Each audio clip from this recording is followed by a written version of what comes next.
महाराज की जय हो। तो डेट टू इक्विटी रेशो की शुरुआत से आखिरी तक की पूरी बात आओ जरा करते हैं। तो डेट टू इक्विटी रेशो के बारे में बात कर रहे हैं, जिसका की फॉर्मूला होता है हमारा डेट, जिसके अंदर सभी लॉन्ग टर्म डेट, और इक्विटी जिसके अंदर कुछ शेयर से रिलेटेड बातें और रिजर्व की बातें आ जाती हैं। तो जरा आराम से, डेट टू इक्विटी रेशो फिलहाल हमारा 3:1 है। बोल रहे हैं कौन सी ट्रांजैक्शन की वजह से हमारा debt to equity ratio decrease हो जाने वाला है। तो देखिए, ध्यान रखिएगा, हमें पता करना है वो ट्रांजैक्शन जिससे debt to equity ratio increase हो जाए। तो देखिए, ए पार्ट के अंदर कह रहे हैं कि इश्यू ऑफ डिबेंचर। अब आप जब नए डिबेंचर इश्यू करोगे तो अपर सेगमेंट बढ़ जाएगा आपका, और अगर कहीं भी किसी रेशो में अपर सेगमेंट बढ़े तो उससे तो रेशो आपका इंक्रीज हो जाता है। तो ये हमारा आंसर नहीं है। बी पार्ट में अगर आप देखो तो फिर से इश्यू ऑफ डिबेंचर, मशीन खरीदने के बदले में, लेकिन एक बार फिर से इश्यू ऑफ डिबेंचर, तो अगेन डेट आपका बढ़ जाएगा, फिर से अपर सेगमेंट बढ़ेगा तो रेशो बढ़ जाएगा आपका। अगली बात मैं अगर करूं सी पॉइंट की, तो वहां पर तो हम गुड्स परचेज कर रहे हैं क्रेडिट पर। अब गुड परचेज करने से करंट एसेट बढ़ेंगे और उधार में खरीदने से करंट लायबिलिटी,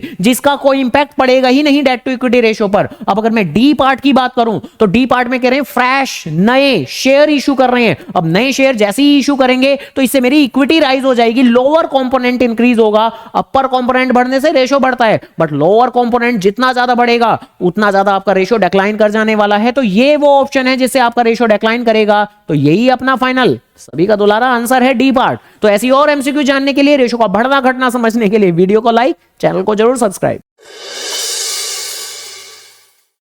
तो करना, करो ना भाई, क्यों नहीं कर रहे।